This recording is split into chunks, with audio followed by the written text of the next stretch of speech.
Hello, everybody. Welcome to the local pundit. If it comes in, And what a goal! oh no! Oh no! Celebrate! Are you kidding? The Reds have still top the league. Get on it! Game us! Surely Ah! it's the winner. Ladies and gentlemen, welcome. This is the GameDay Build-Up. I'm Paddy Power. This is the local pundit. And we have the big one, the Welsh Derby is here. I don't care if they don't want to call it the Welsh Derby. We're going to have fun with it. I have a ringer here with me today for a bit of difference. I've been left on my own. So who do I call? Boom. It's John. Hey, John. Call the blue nose when you're on your own. That's it. Need to have someone here, you know? Yeah. Yeah, it's better when I'm not talking to myself. Yeah, and I'm proper neutral in this game. So, you know. Of course you are. Of course you are. So, welcome everybody. In the chat, we have Bono C, Andrew C. I'm the local pundit. Hashtag save cold hands. What's that about? I don't know. Ruth is nervous about today's match. Well, yeah, we need some points, don't we? Cheeky Brewer is here. Happy to be here. No work for her. Nick Donlan is here. And I think that's everyone for the moment. So, Josh is not available today, kind of. He's around. He's at Cosm, watching it on the interactive bar thingy. And who's going to be there? Who's that guy who does all the drugs that is with Swansea now? What's his name? I don't know. Is it Snoop something? Snoop something. Yeah, Snoop something's going to be at Cosm. And Josh is supposed to be there as well. Not our Josh. The other Josh. What am I saying? Rob is supposed to be there. My brain has gone crazy. I'm really annoyed today, people. I might as well tell you that. That's why my brain isn't working. Because I have been looking around on the socials. And I don't like what I'm seeing. Swansea are not being very nice to us. You know, and here I was thinking we're going to have a nice friendly rivalry. The two Welsh teams are going to gang up on Cardiff, who disappeared out of the league. They may never come back. Who knows? But I haven't been this annoyed with another team's social media and their podcasters since Peterborough last season. And oh, look, I'm really happy Peterborough are about to go down this season, and we're not even there to do it to them. So, look, what can we do? Anyway, too much ranting. I'll calm down. I'll relax. John's here to keep me even. So let's have a look at the teams because Josh is going to love this one. Right, first up, Wrexham. We have Okonkwo in goal, no surprise there. We have Clewitt, Hyam, and Doyle in the back line. Everyone kind of saw that coming. This seems to be the way we're going for the moment with that back line up. Then we have Longman on the right, and we're going to have McLean on the left with the captain's armband. In the centre, we have Dobson, Sheaf, and Thomason. Now, Thomason might surprise a few people, but lots of people have been talking about it, and that kind of makes us a little defensive today. No Kabore, obviously, no Kikache back. Some people mentioned hoping he'd be back. He's back on the grass, but nope, he's still out for a while. No change on our wingers because Parky hinted he might use a midfielder to assist on the wings. Didn't happen today anyway. And then we have up front as usual Windass and Moore. So first impressions of that lineup? A bit defensive, but then you are away from home, so I'm not surprised. I think we mentioned just off air that little surprised O'Brien doesn't fit his way in that midfield. But I guess he's a little bit wary of Swansea's midfield, so that's why he's gone a little bit defensive in there. Yeah, looks like we're going to have to hold on maybe into the second half and then bring on a couple of attacking players and hopefully steal it towards the end. Now, Swansea have been a bit hit and miss. They're not amazing at the moment. They've got a new manager, seem to be doing okay, still trying to work things out. So I think getting to the second half, 0-0 is a possibility. Right, I have pulled down our little surround so we can see the substitutes. So who do we have? We have Burton for goal as usual. We have Cody and Scar at the back. We have Barnett for the right, Maddie James, Ratbone and O'Brien in the middle, Broadhead and Smith up front. Okay, so we only have Barney covering in the wings. So if he needs to come on, then Longman's going to move over to that left-hand side. I must say I'm not overly enthused about our substitutes, but what can we do? We are got a couple of injuries. O'Brien is obviously the big one. I hope he can come in and do some damage with fresh legs for the second half, cause some trouble in around their back line. Broadhead obviously is a natural change for Windus if we need to do that. And then it looks like we just have Smith covering for Moore if Moore needs to come off or if he's getting time at the end. And then we have Mr. Ollie Ratbone is on the bench. We discussed this the other night and I suggested he would be on the bench. I personally hope he comes in with a bit more time though. He scored the final goal to get us a draw in the last match. He is coming back from his own injuries, but I would like to see him a solid 20 minutes plus then maybe the extra added on afterwards. Maybe up to 30 minutes would be nice for him. Maybe a little deserving after scoring the goal as well.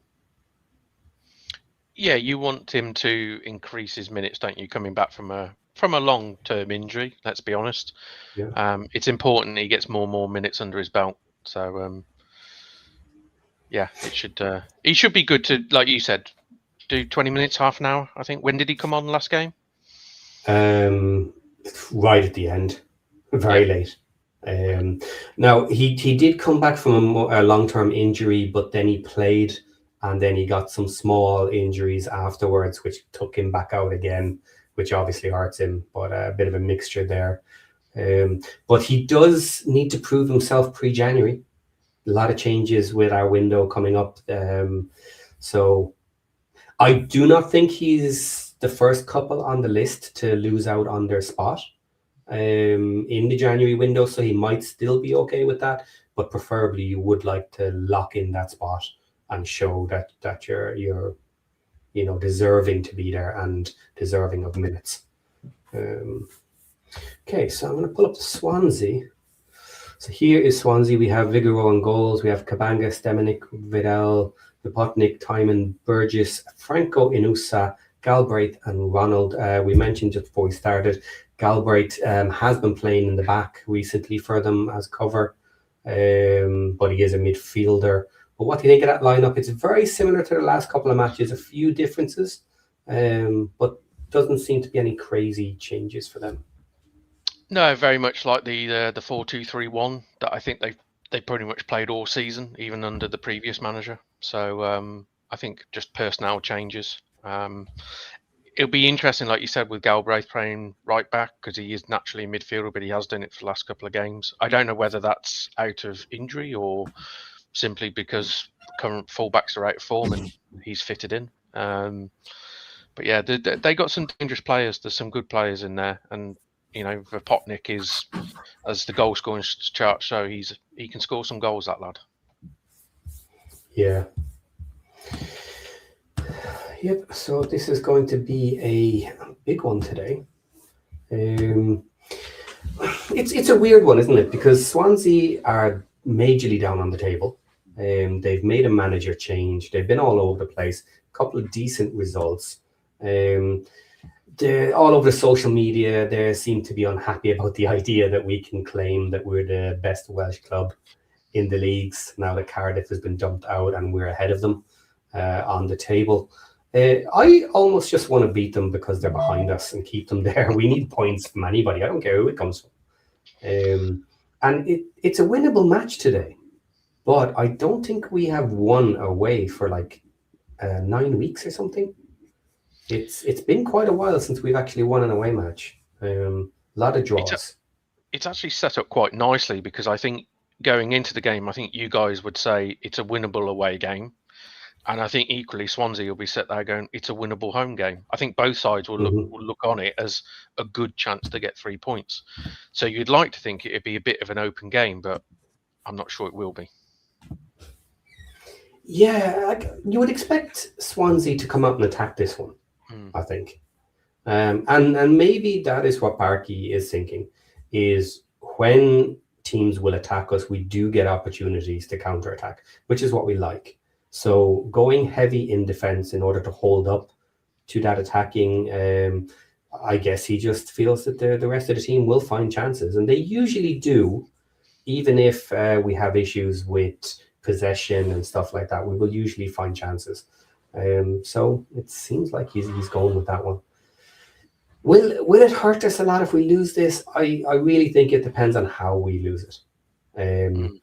This, if we think back to Cardiff and the uproar in the cup when Cardiff knocked us out,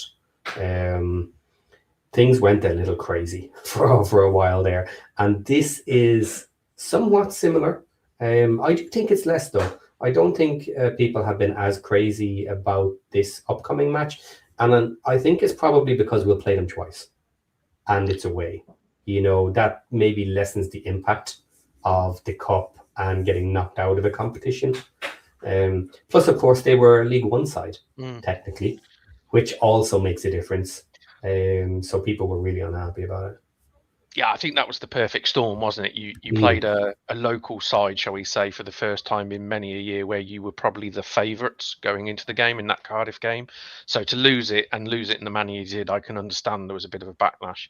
Whereas I think, like, you know, Swansea away, it's not an easy game, like any game in the Championship. You can, you know, anyone can beat anyone, as we know in this league. So it's all about the manner of the performance. If you play really well and, you know, hey, you get sucker punched by a dodgy penalty, or, you know, you lose narrowly off a set piece, I don't think it's not end of the world stuff. I think obviously if you put a real terrible performance and get rolled over, then that's a different matter.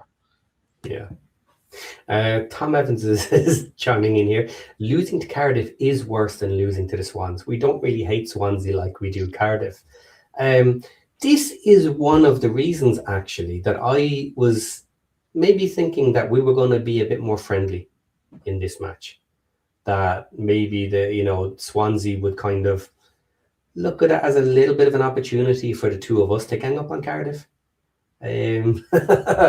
But yeah, I guess not. They want to be out there on their own. So who knows? Maybe what will happen this season is they'll get relegated and Cardiff will come back up, and then it'll just be us and Cardiff next season. We'll take turns. Send them back down every season. Yeah.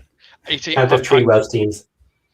I would still put my money on hearing a chant from in the stadium with "We hate Cardiff more than you" coming from both sets of fans. so I you know, there's football banter will always shine through.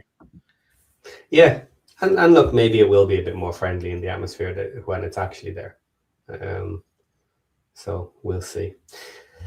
I don't want to lose to them, but I just don't want to lose to anybody.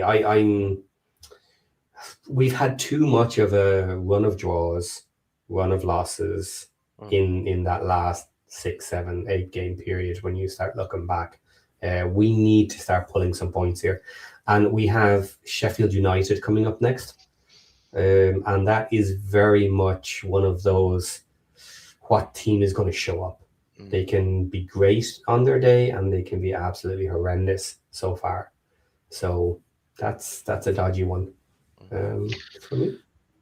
Let me ask you a question. Would you take a battling defensive point tonight, or would you rather see your side go for it with the potential that you might lose it in that regard?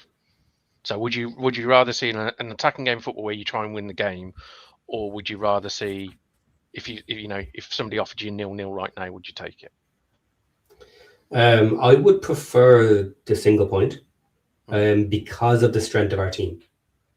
If we had a full squad with our best players available, I would go for the attack, go for the win, and happily take a loss. Dying on your shield, going out on your shield, that's fine. And I do think it's important to go out on your shield tonight as well, preferably. It's always better to stomach a loss to a rival if you did your best, if you actually went for it. What I really worry about is if we go defensive and don't get the good opportunities to steal the win or, to get our chances and look a little anemic. And then at the end of the match, even a draw that feels like a loss almost, isn't a great result because it's Swansea. I personally could be happier with a loss tonight if we played extremely well, got our chances, and just didn't work. They scored on a lucky break or something. Okay, c'est la vie. It happens. But right now, we need the points more than anything. So if it comes down to it, I'll take an absolutely disgusting performance and sneaking a win on a dirty goal. And I don't care what they say. Let them be correct. Let them call us anything they want if we have a horrendous match tonight, but win it. Okay? Sorry, guys, 3 points. End of. Happens in this league. Have solace in the fact you were a better team on the night, but you still lost your points. Every team in the championship has it. Different matches, different times. Nicodemus, I hope that the lads are more aggressive this game than they have been in the past few. Doesn't look like it. They need that fire to pass and score well. I do agree with that, but our passing looks lacking. Since we had our couple of injuries, our passing was the best when we had our full squad available. And this is a repetitive theme that we're just going to kind of be talking about until we get to January and either bring in new players to replace the ones that are missing, or they come back and are back at a level that they were at before the injuries. Otherwise, it is what it is. You can have a season destroyed by injuries and issues that are not a fault of the team or the individual players. That can happen. So be it. If that's what happens, it does. But we'll have to see what happens. There's lots of comments here. I'm going to fly through these and see. Okay. The fact that we're both a league above Cardiff, we kind of already are ganging up on them. Yeah, kind of. Do you know what? I suppose the fact that they're not here, it's kind of like that old punching down. It's enough of a punishment that they're sitting in League One and we're not really talking about them. Yeah, they're over there. Maybe they'll come back up. Maybe they won't. Maybe they'll slip into the playoffs and not come true. And we'll see them next year.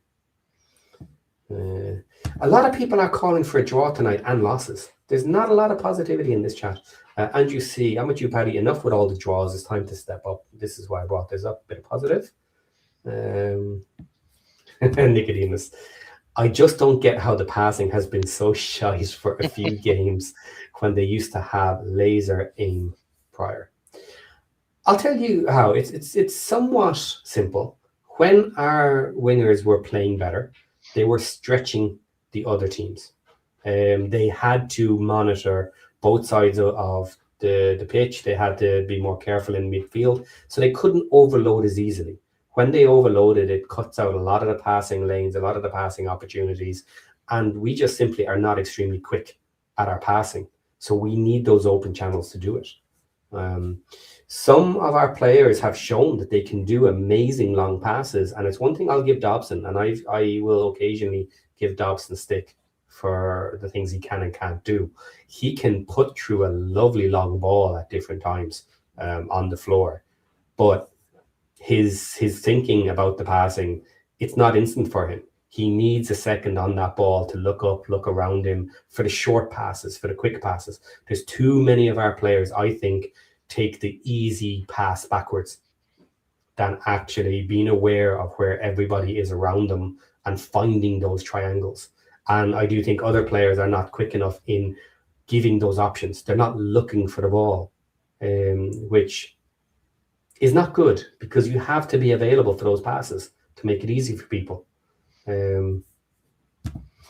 It's also confidence, isn't it? I mean, that's the other thing. I mean, we suffer from it as well, where normally, 3-4 games ago, you see certain players ping balls around and receive balls under pressure and quite happily just, play 1-2s.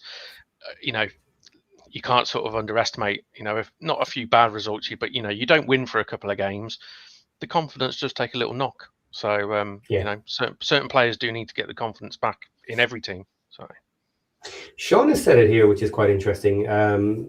Obviously, he's a Blues fan. I think Swansea are nothing to be scared of, but you never know what'll happen. Well, then you never know what'll happen is just championship. As simple as that. But he is right. Swansea, the way they're playing, their results, they're not a team to be feared this season. And we have a kind of a lot of negativity about this match for not a good reason. I think the reason is we haven't played them in 20 years. And it's a lot of extras. It's a lot of other intangibles outside the match itself. They just don't want to lose. And I think they're protecting themselves from a potential loss and the negatives that are going to come with it. And it'll make it better then if we do win it. Oh, well, I thought we were going to lose. So excellent. They can celebrate it that little bit more. But I think they're protecting themselves from this. There's going to be a wave of negativity if we play bad and lose this. Even if it's away. I sort of do half agree with Sean. However, I would say on the flip side, I'm sure if you asked a lot of opposition fans what they thought of Birmingham and Wrexham, they would probably say there's exactly the same as Sean's there. So nothing really to be scared of, and which, the league table would suggest that is exactly the case. On our day, we can beat anyone. Equally, on our day, we can lose to anyone. Yeah, and there's so many teams that just don't have the confidence to get consistent winning runs. It's happening to everybody as well. So you have to make the most of what you got. But it's been a while since we've had a couple of matches together that have looked really good. So I think that's fair. I'm still going through the comments here. A lot of talk about Parky handbrakes off and all this defensive stuff. He's not going to take the handbrake off. We know he's not. Okay. Oh, here we go. What's your thoughts on the Chris Davis favourite to be sacked? For some reason, can't see it myself unless we really fall off. Is he favourite to be sacked? I think there was I don't know which betting site it was, but there was a site going around which published their next championship manager to get sacked, and apparently Davis was top of the list, which I sort of agree with Sean. I don't see it. I mean, the thing is, I was a bit surprised not to see Ryan Mason at the top of that list, to be honest. I think he's the only one realistically in real danger. Davis is not in danger, not this season anyway. Not unless we were like 18th or something like that. So here is our old pal Aaron sneaking out of work to make comments. We were discussing this last night, and he said he was going to check combined pairings for wings because McLean didn't have great results. Longman was kind of okay, and Barney was kind of weak on the right. So tonight we have McLean and Longman. So starting together for a match, we have 1 win, 4 draws, and 1 loss. So very in between here when we have Longman on. Longman is actually bringing up these stats, I'm pretty sure, because his stats individually are actually okay. But that's not great, is it? It's not, but I'd also... Yeah, but you could also say, what's that, 1 loss in 6 games? Yeah. So, I mean, there's two ways to look at it. I get, obviously, you got 4 draws in there, but... it's hard to win games in the championship. So, yeah. Everybody talking about draws and losing. There you go. Lexi, I didn't even see the end of this, so I think it's hysterical at this stage of following Wrexham that anybody tries to predict anything. That's the frustrating thing. Wrexham are unpredictable. Yeah, individual matches. I'd agree. Even when we were winning in the last couple of seasons, we were a little bit unpredictable. But this season is just a bit worse, isn't it? Yeah, I also think you've got to take into context the championship. The championship is notoriously impossible to predict, really, because it is just so hit and miss all over the place. So, yeah. Okay. So unpredictable in our results and how well we play and don't play. So here's a response to that. maybe, but in my watching experience, we don't make a drastically different approaches. We are what we are, which is predictable, which is also a somewhat valid point. Parky does play in a pretty set way, and it is kind of why overloads can work on us, especially when we're weak in a particular area. Because if you know how we play, and we're strong on one wing, they'll simply overload it. Every time the ball goes there, they'll overload it, and they will risk the other wing and assume that they can get back there fast enough if we can get the switch happening, because they know that side is weaker. They know how we play, and they say, okay, let's risk it.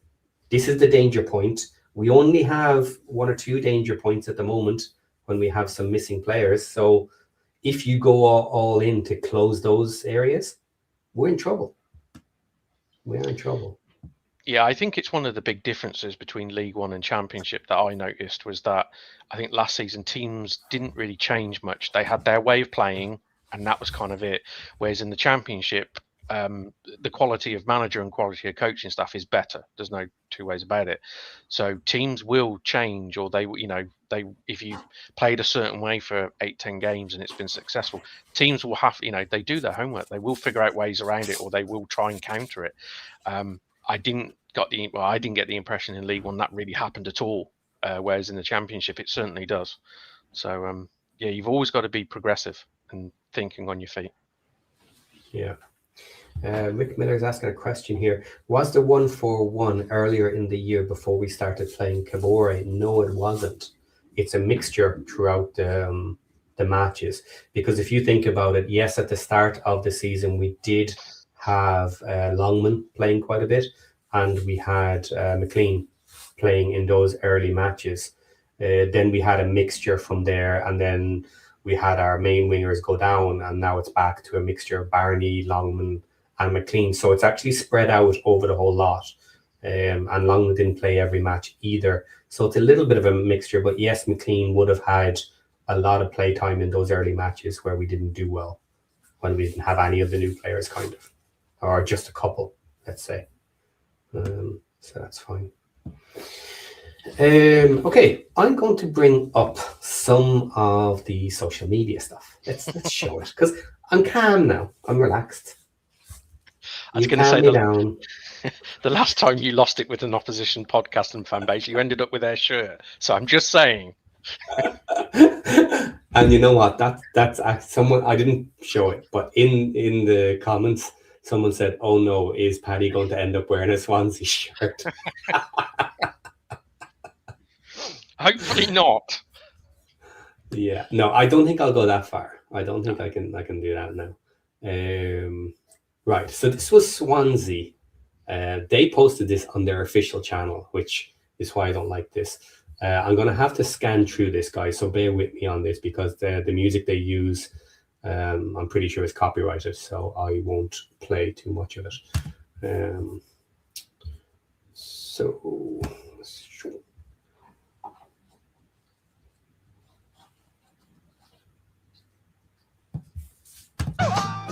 135 miles separate us, the south against the north, the Swans versus the Dragons, Matos versus Parkinson, and so forth. Okay, that was actually not the part I wanted. It's back here. Here we go. It's not a derby now. It wasn't a derby then. Save that for them.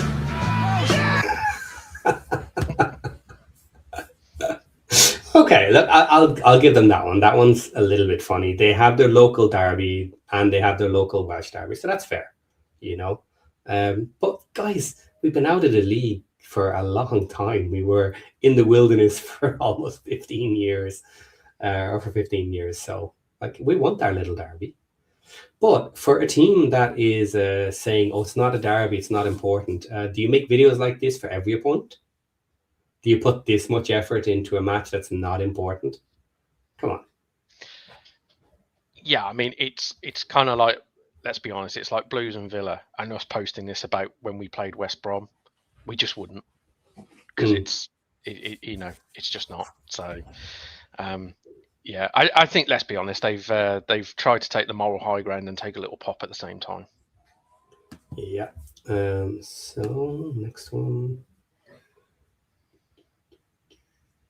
Yeah, this one.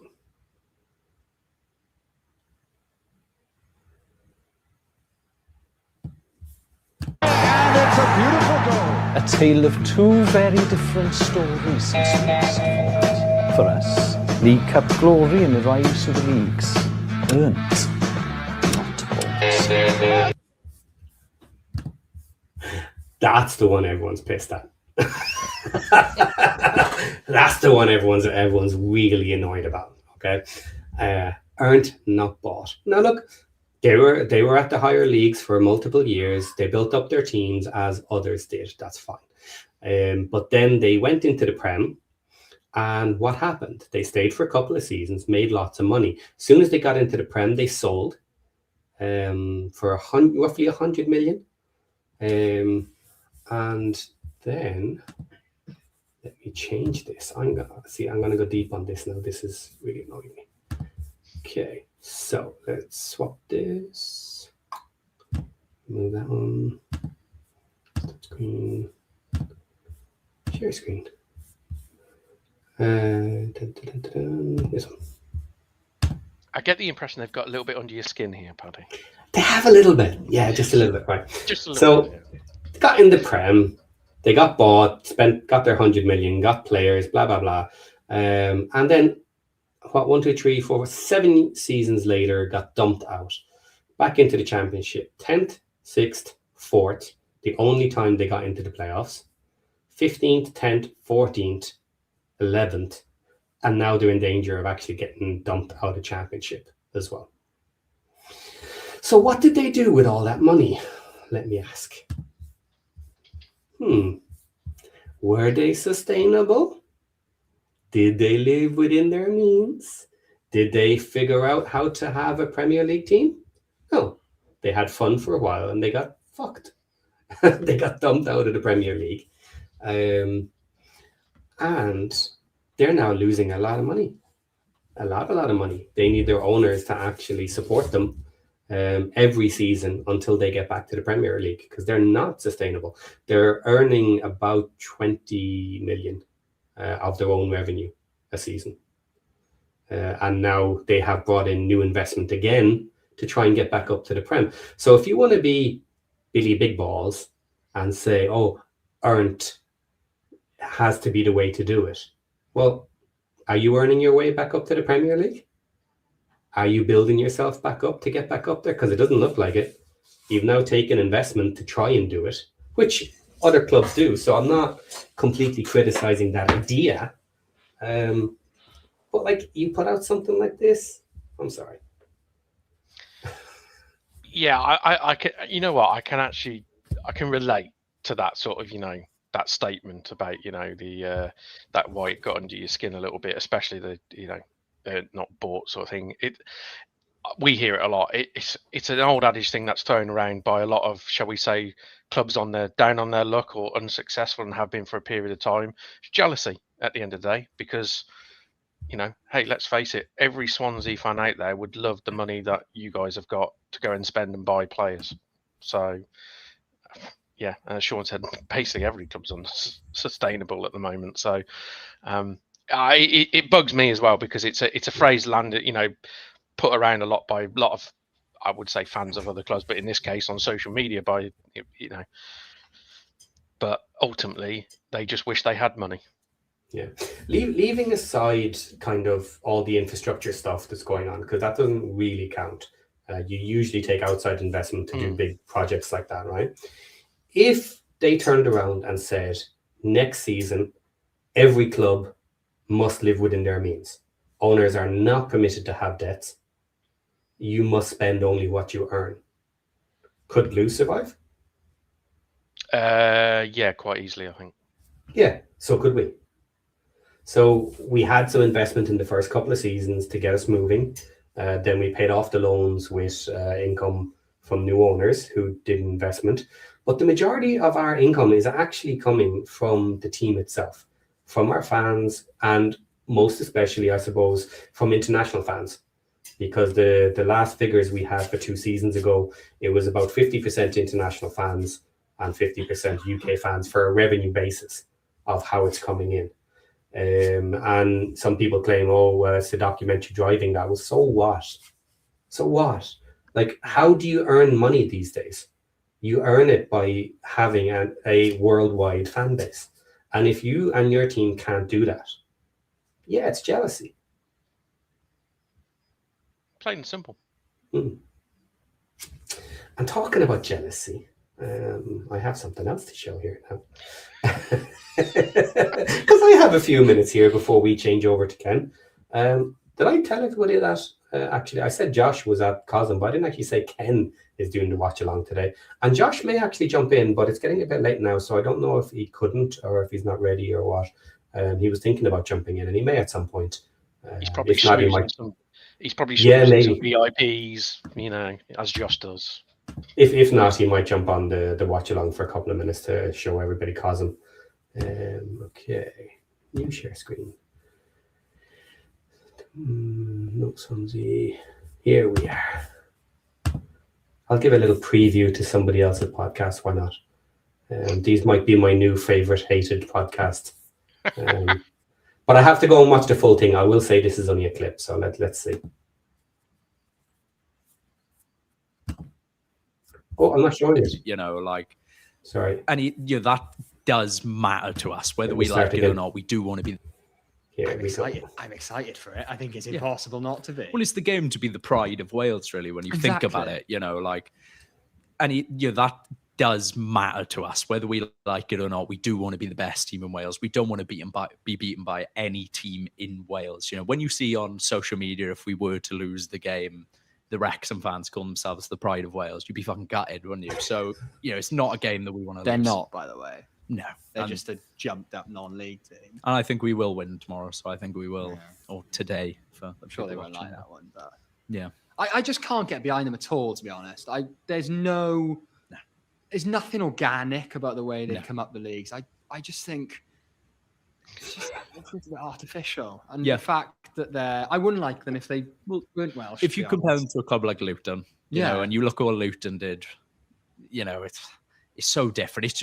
It's the fact they've had a documentary from day one, to be honest, isn't it? And I mean, that documentary has funded their rise up the leagues, which it's very smart in a way. And I think it is a very, you know, modern look on the how to climb the leagues aspect. But it is very artificial. It's not.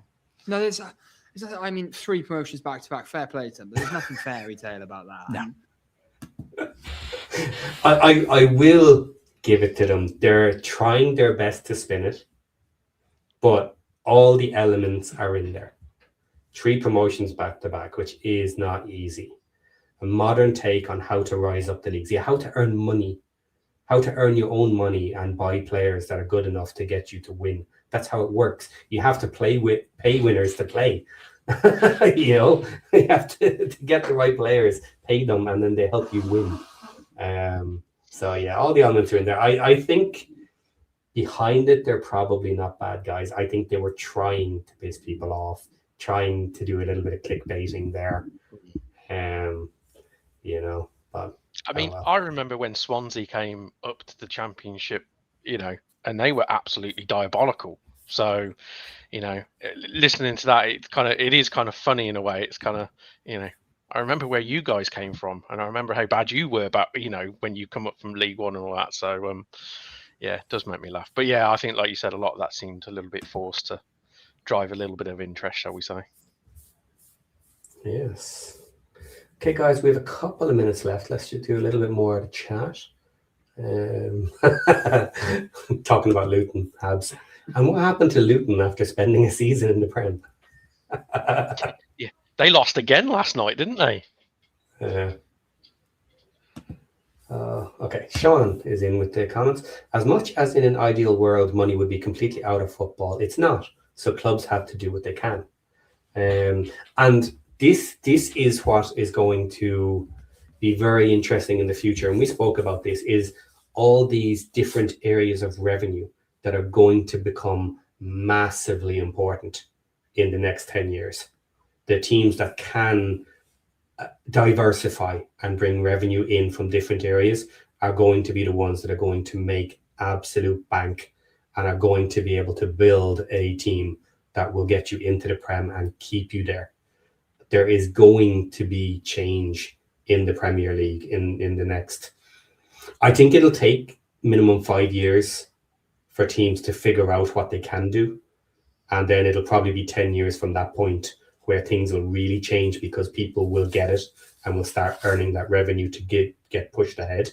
And it may be new teams, as in that new teams, that new owners come in and drive this revenue scheme, and things will change in the near future. And hopefully it's the two of us. And Habs has said it here, nice and easy, the Tottenham model. They've started to show the way in building a big stadium and having other revenue sources. But I think it's going to be the Tottenham model on steroids once people really figure out that you need to have other revenue sources to bring money in, because that's the way they're pushing it. Yeah, as much as we would all love football to just be what happens on the pitch and that's it, football hasn't changed in, well, as long as I've been alive. You know, the rich people and the rich teams have always bought the best things. So, you know, the only thing that's changed over the years is simply the amount of zeros on price tags. So it's all about those revenue, and it's all about making money, sadly, as much as none of us football fans really want to admit that. Kim here has said, oddly, I have a Wrexham shirt with jumped up non-league team. Yeah, it's not the first time that's been thrown at us. And who's this? Calendin, what's the lineup for today's game? I missed it, so I put it up here for you. And we're about to sign off, guys, to give a few minutes for you to get organized before the watch along there with Ken, who'll be joining. There is almost 10 minutes before the beginning of the watch along. So we have Okonkwo in goal, we have Kluert, Hyam and Doyle in the back line, Longman out on the right wing, Maka on the left. In the midfield then we have Dobson, Sheaf and Thomason. And up front, kind of as usual, we have Windass and Moore. No surprises in the subs bench. We have Burton, Cody, Scar, Barney, James, Ratbone, O'Brien, Broadhead and Smith. And we can look out for Ratbone and O'Brien to be getting onto the pitch at some point today. I think Ratbone deserves decent minutes today. O'Brien is our attacking midfielder. I think he should be on the pitch at some point. But we'll see. Parky may decide not to use him if we're already winning. If we've gotten our goals and we're staying defensive, maybe he won't get on. Who knows? We wait and see on that one. But guys, I think that's it. I didn't have a massive rant, but I think I got my point across. And I didn't even go into year-by-year statistics of how much money they're losing. I think I'll save that for maybe an after show after I know we've won. and no silly bets to Swansea podcast were heard. So, you know. All right. Okay. So there is a comment here that is going to be on that bombshell, if I can find it. Has it been deleted? I don't think so. Here we go. And today it is Habsification is going to give us our bombshell. Swansea fans are smug pricks. Take care, everybody. Grab yourself some water, grab yourself some snacks, get settled in for the match, and join Ken. Give him your support, because we all know how nervous he is doing a live watch along on his own. So get in the chat and make fun of him, you know, tease him a little bit. It'd be great. Take care, everybody. Bye.